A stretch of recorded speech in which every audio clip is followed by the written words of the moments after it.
다양한希腊교부들과 라틴 교부들 모두 이 서신의 그 저자는 아마 정당한 이유가 있기 때문에 이름이 알려져 있지 않게 되었다라고 증언을 하고 있습니다. 그래서 이에 대해서 아주 깊이 연구하려고 하는 것은 아마 저희 쪽에 있는 호기심일 것입니다.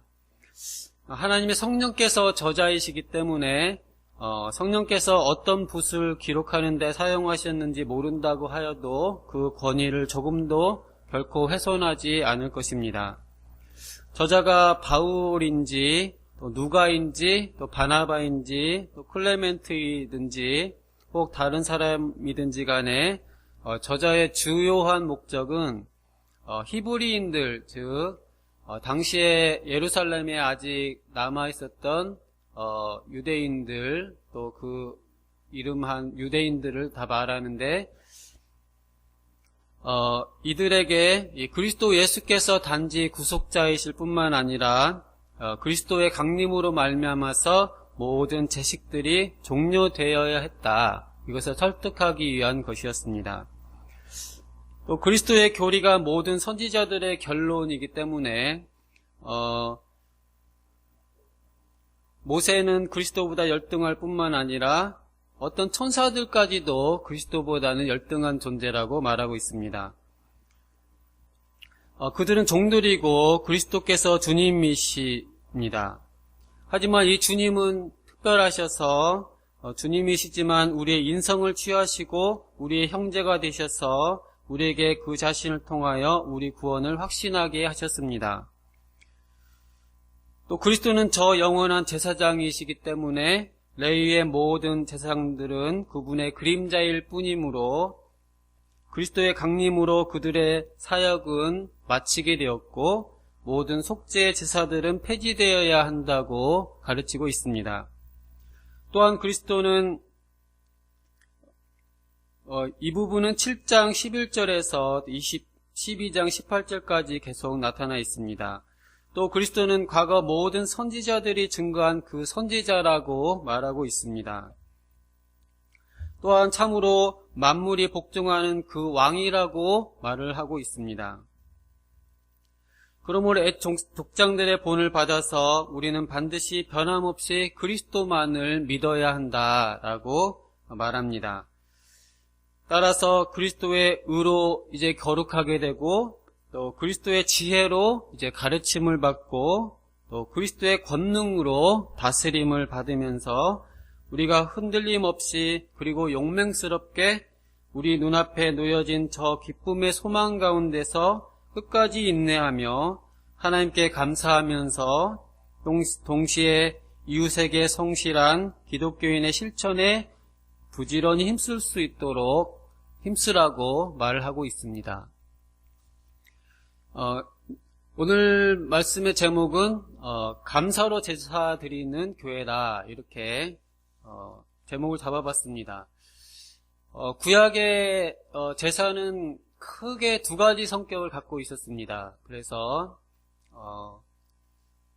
첫 번째는 맨 처음부터 있어 왔던 것이지만은 이 감사의 제사의 속성이 있었고 그 다음에 우리 죄로 말미암아서 죄를 사하기 위한 속죄의 제사 두 가지 성격이 있었습니다. 그래서 오늘은 이 제사의 속성 중에서 감사의 제사와 속죄의 제사 이 부분에서 속죄의 제사가 이제 폐지가 되었다. 그리고 감사의 제사만 남았다. 그런 주제로 말씀드리려고 합니다. 1절에서 이 3절까지를 보시면은 여기서도 이제 그리스도에 대해서 이 삼중직분이 잘 설명되어 있습니다. 그래서 옛적부터 선지자를 통해서 말씀하셨는데 이제 마지막 날에 아들을 통해 말씀하셨다 해서 아들이 그 선지자다 이렇게 말을 하고 있고요. 또 그 다음에 그는 죄를 정결하게 하는 일을 하셨다 해서 그분의 제사장직을 말해주고 있습니다. 또 높은 곳에 계신 지극히 크신 이 우편에 앉으셨다 해서 왕이신 분을, 왕직을 말해주고 있습니다. 그래서 1절에서 3절까지만 봐도 이 메시아, 이 예수 그리스도께서 선지자이시고 제사장이시고 왕이시다, 이것을 말하고 있고, 특별히 그는 하나님의 영광의 광채시고 그 본체 형상이시다 하셔서 다름 아닌 하나님이시다, 이렇게 말하고 있습니다. 그래서 하나님께서 친히 이 땅에 내려오셔서 이 모든 역사를 행하셨다, 이렇게 말을 하고 있습니다. 하나님께서 세상을 창조하신 다음에 모든 선한 것들을 다 주셨지만은 사람들은 배은망덕해서 하나님의 은혜에 하나님의 영광을 돌리지도 않고 감사치도 않은 존재가 되었습니다. 하나님이 해와 달과 별들과 산소와 공기와 땅과 모든 것, 우리의 생명 자체, 이 물질, 피와 살과 모든 것도 다 주셨고, 또 인간에게 독특한 이 영혼을 지어서 주셨고, 이 지성과 의지와 모든 것을 다 주셨음에도 불구하고 하나님은 다 주셨습니다. 이 물질이 얼마나 위대합니까? 이 태양이 얼마나 엄청납니까? 태양을 보면은 아름답죠. 그래서 계속 태양을 보다가 눈이 멀 정도로 태양 빛이 아름답습니다. 빛이 너무 아름답죠. 이렇게 태양을 계속 보시면은 너무 아름다우셔서 눈이 머는지도 모르실 겁니다. 그래서 너무나 아름다운 그 빛이 너무 좋은 것을 주셨는데, 뿐만 아니라 하나님은 이 영혼을 만들어서 주셨습니다. 영혼이라는 것을 주셨는데, 저희가 사람들 보면은 얼마나 대단합니까? 다 영혼이 있으니까 애기들이 태어나가지고 말도 하고 엄마, 아빠 이렇게 하면은 애가 막 부모님들이 너무 기쁜 것이 애기 안에 영혼이 있으니까 얘가 말을 하니까 너무 기쁜 거죠. 만약에 뭐 강아지를 한 마리 사왔는데 뭐 강아지가 꼬리를 이렇게 해도 얘는 이렇게 그 정도 존재는 아니니까 큰 기쁨이 안 되는데, 사람이라는 존재는 말을 해요. 사람을 알아보고 엄마 아빠를 알아보고 또 애가 자라면서 이 지성을 발휘하는 거예요, 아이들이. 그래서 박민 목사님 자녀들도 자라면서 지성을 발휘하니까 영어 공부도 잘하고, 이렇게 보면은 이 아이 안에 이 영혼이 있으니까 이게 놀라운 것입니다.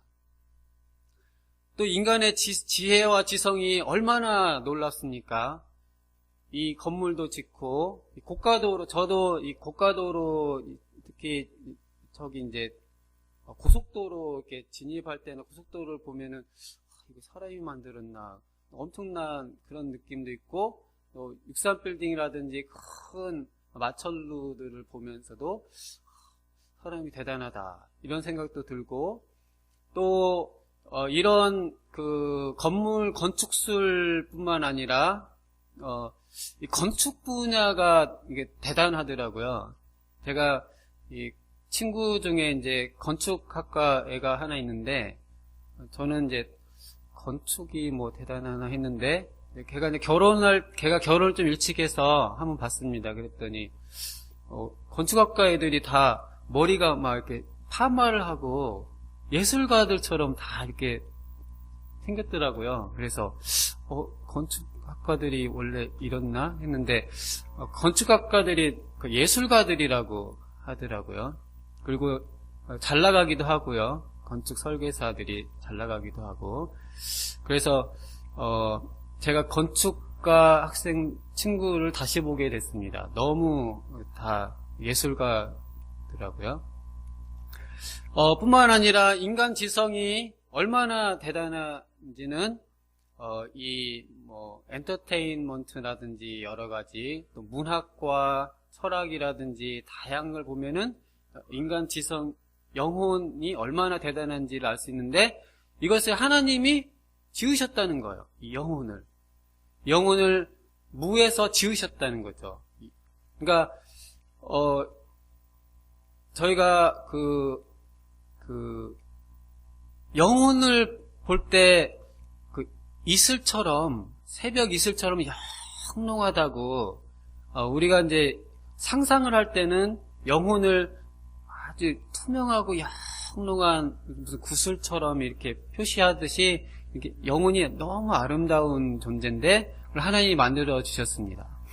그러니까 하나님이 우리 모든 세상에 저희 인간에게 이런 육체뿐만 아니고 영혼을 지어 주셨는데, 이 모든 것을 하나님이 주신 이 은총에 대해서 사람들은 배은망덕해서 그것을 주신 분에 대해서 영광을 돌리지도 않고 감사치도 않고 또 그것을 남용하고 오용하고 또 그것을 또 허랑방탕하고 그렇게 살아가는 우리 인간들입니다.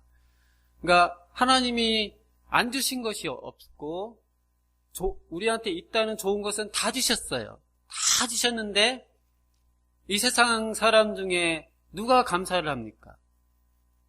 감사한 사람이 누가 있습니까? 저는 그래서 예전에 이쁜 사람들은 더 감사해야 된다. 이쁘게 만들어주셨으니까 더 감사해야 되잖아요. 근데 이쁜 사람들이 교회도 안 나와요. 왜 그렇습니까? 하나님 이쁘게 만들어줬으면은 나 이렇게 이쁘게 만들어주셔서, 어떤 분이 조용남 가수였나요? 얼굴 이쁘게 태어나면은 남자로 치면 상관왕 했다고, 고시패스, 사법고시, 행정고시, 이렇게 뭔지, 외무고시, 사법고시, 행정고시, 외무고시 상관왕 패스했다고 얼굴 이쁘게 태어나면 여자가 그렇게 말했는데, 이쁜 여자분들이 교회를 잘 안 나오면은 저는 이렇게 상관왕까지 그냥 나면서부터 하나 있었는데 하나님께 감사를 안 하실까? 남자들도요, 잘생기고 막 180 이상 되고 쫙 조각 같은 남자, 쫙 원빈같이 쫙 하나님 만들으셨으면은 제일 먼저 교회에 달려와가지고 하나님 감사합니다. 저한테 이렇게 조각 같은 얼굴 주셔가지고 조각 같은 몸을 만들어주셔서 하나님 감사합니다. 딱 맨 앞에 서가지고 감사해야 되는데, 꼭 잘생긴 사람들이 혼자 자기가 잘났는지 알고 이렇게 감사를 안 하는 걸 보면은, 또 부유한 사람들, 또 머리 좋은 사람, IQ 아주 좋고 그런 사람들이 하나님이 머리를 그렇게 좋게 만들어주셨는데 제일 먼저 교회 와가지고 하나님 감사합니다 해야 되는데 막 하나님 없다고 또 그러고요. 물리 법칙밖에 없었다 이렇게 하고, 세상은 하나님을 찾아볼 수가 없다 이렇게 말하고. 그러니까 얼마나 배은망덕합니까? 어떻게 보면은 많이 줬는데 많이 준 사람들은 감사하지도 않고, 오히려 좀 모질한 사람들이 와가지고 하나님 감사합니다 막 그러고 있어요. 꼭 못생긴 사람들이 와가지고 하나님 감사합니다 이렇게라도 만들어주셔서 감사합니다 그러고 있어요. 그러니까 세상은, 그러니까 하나님은 가슴이 아프실 것 같아요. 많이 준 사람들은 감사 안 하고, 그래도 조금 전 사람들이 와가지고 하나님 감사합니다 하고 있으면은 참 가슴이 아프실 것 같습니다. 그래도 그러니까 감사하는 사람들이 또 하나님 얼마나 기쁘시겠어요. 정말 다리 절면서 와가지고 감사하는 사람도 있고, 또 막 교통사고 나서 얼굴이 다 화상나서 이렇게 했는데도 하나님 감사합니다 해서 오는 사람도 있고, 이렇게 그런 사람들 또 가난해가지고 또 그런 사람들도 와서 감사합니다. 그런 사람도 있는데 그런 거 보면은 그런 성도들을 보면 하나님이 감동하실 것 같습니다. 이렇게 배은망덕한 인간들에 대해서 이렇게 큰 은총을 주셨는데 그러면은 하나님이 주신 은총을 남용하는 사람들을 에게 그러면은 은총을 중단하실까요? 내가 황금을 주면은 황금을 가지고 하나님 감사합니다. 선용하겠습니다. 안 하고 하나님 이거 내가 얻었지 뭐 하나님이 주긴 뭘 줘. 그리고 그거 다 그냥 허랑방탕하고 그렇게 쓰는 사람 있으면은 보통 사람들은 어떻게 할까요? 황금을 줬다 뺏어버리겠죠. 또는 더 안 주시겠죠? 근데 의외로 하나님은 계속 주십니다. 비도 내려주시고 태양도 주시고 또 하나님은 남용될 것을 아시고 주세요. 남용될 것도 아시면서도 주세요. 주면은 그걸로 나쁜 짓 할지도 알면서도 하나님이 전지전능하시니까 왜 모르시겠습니까? 그래도 IQ 좋은 걸 주면은 얘가 막 신은 없다 막 이렇게 해가지고 막 그런 글도 쓰고 적그리스도 짓 할지 알면서도 IQ를 주셔요. 하나님이 모르셨겠습니까? 주시죠. 또 얼굴 이쁘게 만들어서 주면은 그걸로 하나님 영광 안 돌리고 경국지색이라고 그렇게 나라를 망쳐먹는 그런 짓을 몰랐겠습니까? 알으셨어도 주시는 거죠. 그러니까 하나님은 알면서도 남용할 걸 알면서도 주셔요. 그게 알 수 없는 신비입니다. 그래서 이제 예전에 햇빛 정책 이야기할 때 북한에 돈을 주면 그 돈으로 핵을 만든다. 그러니까 돈을 하면 안 된다. 그런 논리가 있었잖아요. 하나님은 계속 은혜를 공급을 주시면은 얘네들이 나쁜 짓을 할지 알지만 계속 주고 계세요. 그것이 상당히 신비로운 이야기입니다. 여전히 하나님은 불교 신자도 여전히 부성적 돌봄으로 돌보세요. 이슬람 신자에게도 비를 내려주시죠. 햇빛도 내려주시고요. 또 일본 사람들도 하나님 안 믿고 우상숭배에 쩌들어 있지만은 지혜를 주시고 현명함도 주시고 부지런함도 주시고 또 경제적인 부도 계속 주고 계시죠.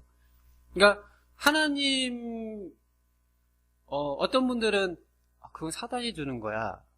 그렇게 하지만은 사단이 은총을 내려주는 건 아닙니다. 근본적으로 하나님이 다 주시죠.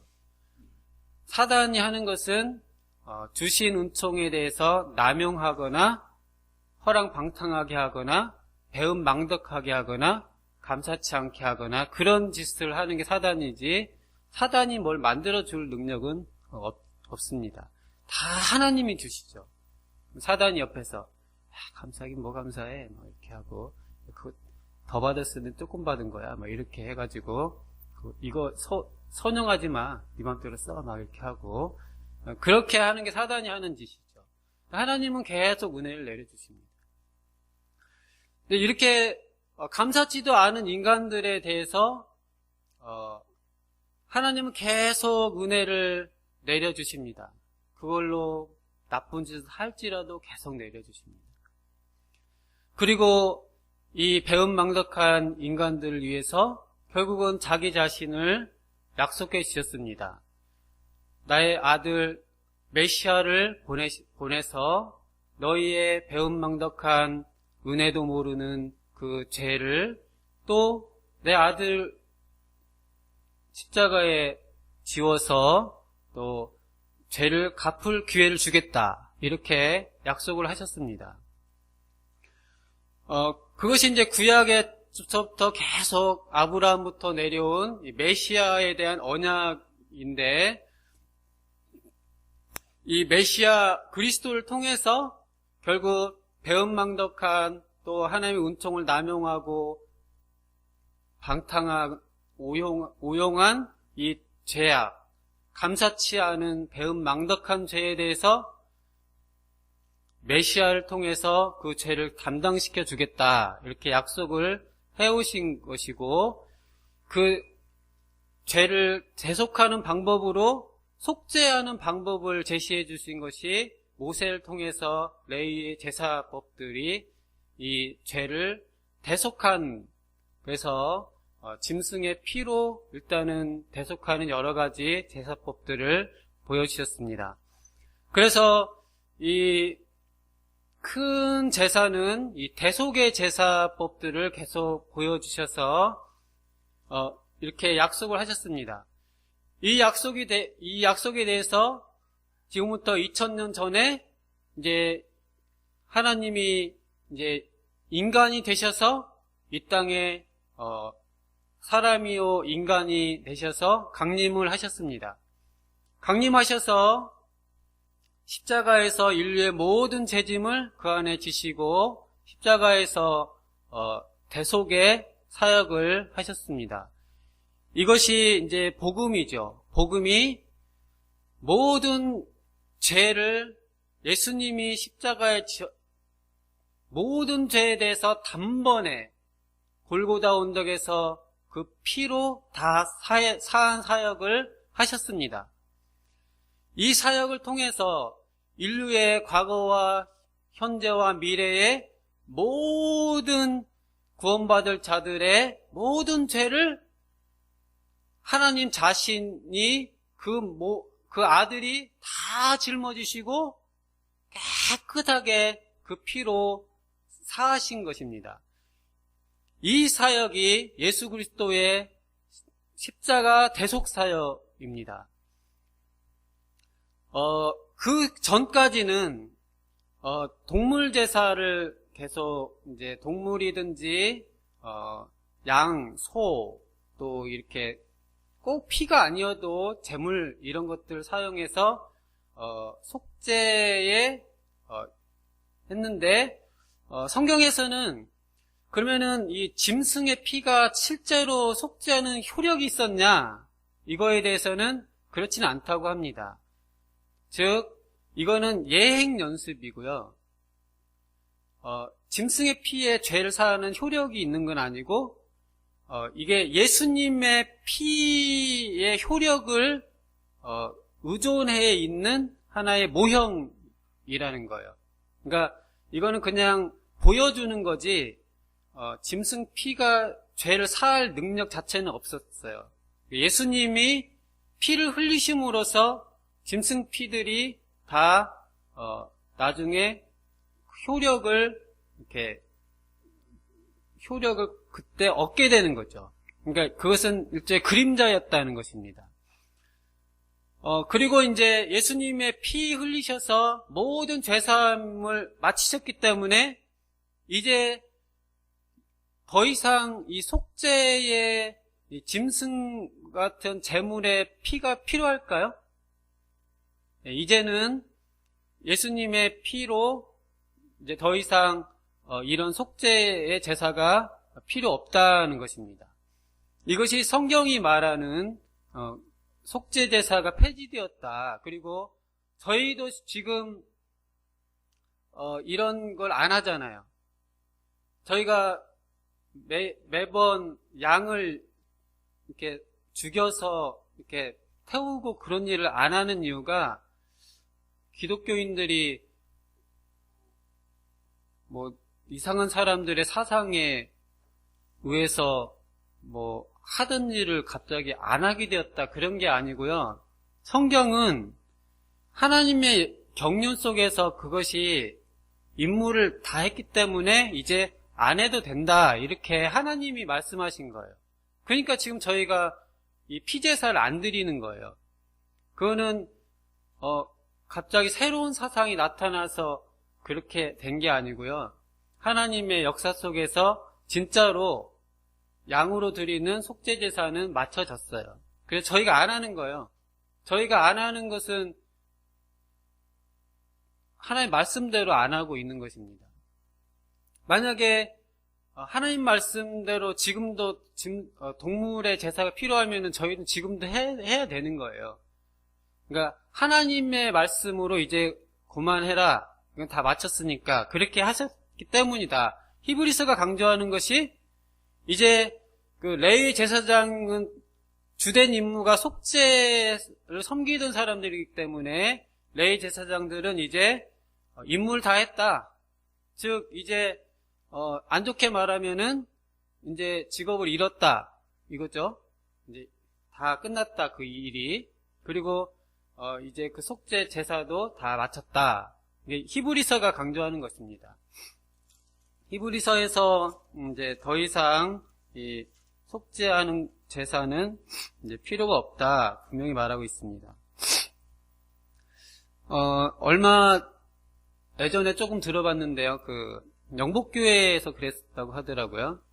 어떤 이제 부목사님인가 부교육자님이 이제 그 청년들하고 수련회 가는데 우리 한번 구약의 제사를 한번 재현을 해보자. 그래서 염소를 한 마리 사가지고 가셨대요. 그래서 한번 실제로 어떻게 했는지 해보자고. 그래서 가서 염소를 한 마리 조그마한 거 사가지고 가서 그대로 이제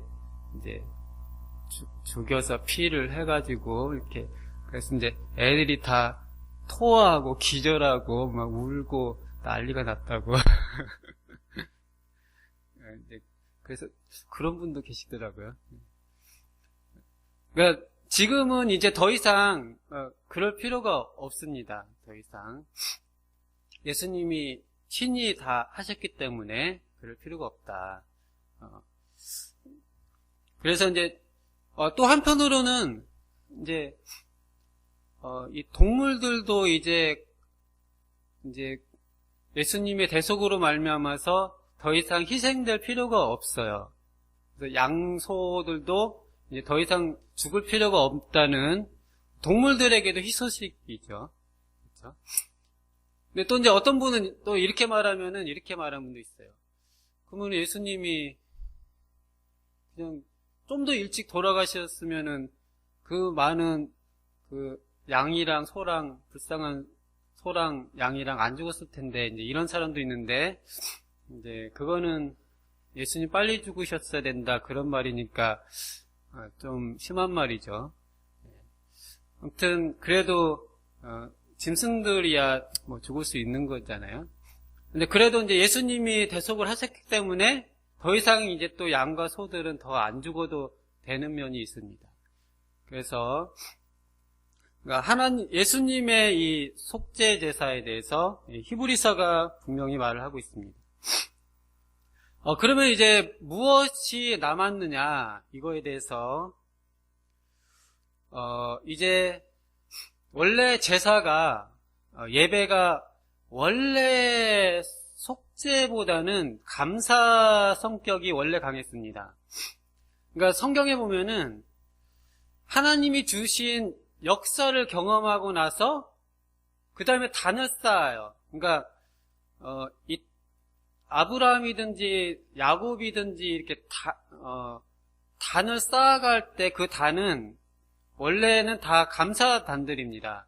하나님이 베푸르신 은혜에 대해서 감사했고 노아도 하나님 방주 다 해서 이제 구원해 주신 것에 대해서 이제 감사해서 단을 쌓고, 그러니까 예전에는 단을 어떻게 쌓냐면은 하나님이 이미 기적을 보여주시고 구원해 주시고 그러면은 감사해가지고 단을 쌓던 거예요. 그 11조의 기원도 그렇잖아요. 아브라함이 안에 국지전 전투에서 롯을 구해내고 오면서 멜기세덱이 오니까 그때 이 감사 표시로 11조를 준 것이고요.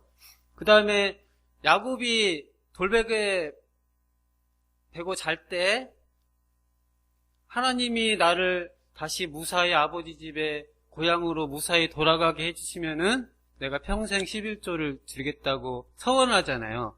그게 이 11조가 무사히 아버지 집에 다시 돌아가면은 감사의 표시로 드리겠다는 그게 의미이기 때문에 이게 원래 헌금들은 대부분 다 감사의 표시들이에요. 그리고 원래 예배들은 감사의 성격이 원래 계속 강했습니다. 그래서 이게 지금 남아있는 것들은 다 감사들이 남았어요. 그래서 지금 여기 예배드리러 오실 때는 내 죄를 속하려고 오시는 게 아니에요. 그리고 또 무엇을 해서 내 구원을 이루고자 하는 구원의 어떤 조건들 만들기 위해서 오시는 게 아니에요. 감사의 제사는 이미 구원해 주신 거에 대해서 내가 고마워서 하는 것들이에요. 그러니까 구원 받으려고 하는 행동들이 아니고 이미 구원해 주신 거에 대해서 내가 하는 것들이에요. 그래서 히브리서는 이제 뭐라고 말하고 있냐면은 13장 15절을 한번 보시겠습니다. 히브리서 13장 15절입니다. 13장 15절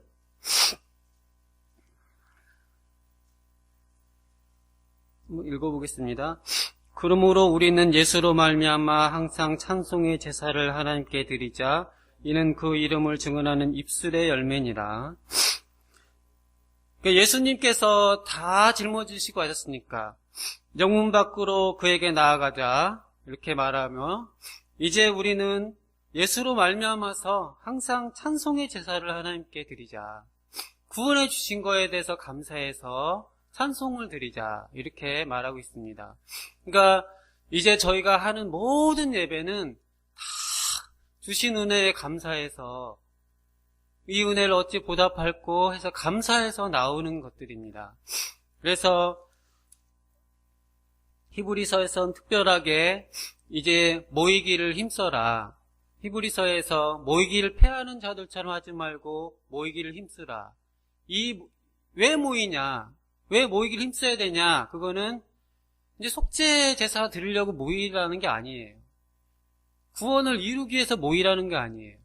이제 다 구원받았으니까 감사하러 모이자. 그래서 감사하러 더 열심히 모이자. 얼마큼 모여야 되느냐? 더 열심히 모이자. 감사하러 모이자. 찬양하러 모이자. 이렇게 히브리서가 열심히 모이라고 말합니다. 우리가 이 은혜 어찌 보답할꼬 감사하는 마음으로 그래서 저희가 이제 예배 많이 오세요 이렇게 하면은 인력 동원하자는 게 아니에요. 그리고 예배에 오세요 그러면 어떤 분은 도살자에 끌려가듯이 억지로 그러라는 게 아니에요. 감사하러 모이자는 거거든요. 그래서 성경은 이 교회 자체가 감사의 모임입니다. 감사의 공동체고, 또 많은 전통적인 요리문답과 신앙 고백들은 우리의 모든 행위들은 다 감사의 행위라고 다 말을 합니다. 이웃에게 선행도 주신 은혜 감사해서 하는 것이고, 이 우리의 모든 것들을 감사라고 하는 큰 범주에 다 넣고 있어요. 예배도 감사하고, 헌금도 감사하고, 봉사도 감사하고, 이게 다 감사라고 넣고 있습니다. 저도 예전에는 이걸 의무감으로 이렇게 억지로 그런 생각이 있었을 때는 다 힘들더라고요. 근데 이게 감사라는 것을 깨닫고 나서부터는 그렇구나. 이게 감사구나. 이제 한번 큰 생각의 전환이 있었던 것 같습니다. 그래서 히브리서에서 핵심적인 말씀은 우리는 이제 주님이 주신 큰 구원을 맛봤으니까 주님께 감사하며 나아가자. 또 감사하기로 모이기를 힘써라. 이렇게 말하고 있습니다. 이거는 주신 거에 대해서 갚으라는 게 아니에요. 감사는 돈 빌려준 거 상환하는 게 아니고요. 그런 게 아니에요. 돈 빌려준 거 상환은 그게 감사라고 안 하잖아요. 그거는 갚는다고 하죠. 근데 보통 은혜 갚는다 이런 표현도 쓰긴 하는데 그것은 이게 돈 빌려준 거 갚는 건 아니고요. 이거는 감사는 와서 마음으로만 해도 돼요. 그러니까 이게 돈 갚는 거랑 달라요. 감사는 그냥 성의 표시만 해도 되는 거거든요. 그래서 이 감사는 그냥 와서 그러니까 원래 마음으로 하기만 해도 되는 거예요. 감사는 와서 그냥 고맙습니다 이렇게 해도 되는 거거든요. 감사 표시라는 거는. 그래서 감사는 자주 하고 또 저희가 이제 언제 철들었냐고 하면은 이제 시집가고 장가 가서 딸이 철들었다고 할 때는 엄마가 날 낳을 때 이렇게 힘들었고 날 키우면서 이렇게 고생했구나 그거를 깨달으면은 철들었다고 하고 얘가 이제 어른 됐구나 그렇잖아요. 그러니까 부모에게 감사가 깨닫기만 해도 애가 어른이 된 거거든요. 그러니까 가장 성숙한 성도는 하나님의 은혜를 깨달은 거예요. 그러면은 철드는 거예요. 그러면은 철들었다고 이제 엄마 됐다. 네가 이제 진짜 엄마 됐구나. 시집가서 애 낳고 길러보니까 네가 엄마 됐구나. 그렇게 하는 것처럼 우리의 성숙은 감사 은혜를 깨달았을 때라고 말할 수 있겠습니다. 저희가 히브리서 말씀을 통해서 하나님의 은혜를 깨닫고 이걸 어찌 보답할꼬 이렇게 해서 저희 모두가 성숙한 다 자녀들이 될 수 있기를 기도드립니다. 기도하겠습니다. 하나님 아버지, 오늘 말씀을 통해서 주님께서 배은망덕한 저희를 주님 십자가에서 모든 죄를 사하심을 감사합니다. 저희가 이 은혜에 어찌 보답할꼬 이 주님께 감사의 단을 쌓게 도와주시고 또 하나님 아버지 모든 좋은 것이 근본 하나님으로부터 나왔음을 범사에 인정하고 감사하며 찬양 올려드리는 인생 되게 도와주시고 저희가 찬송하는 백성 다 되게 도와주시옵소서. 찬양하신 예수님 이름으로 기도드리옵나이다.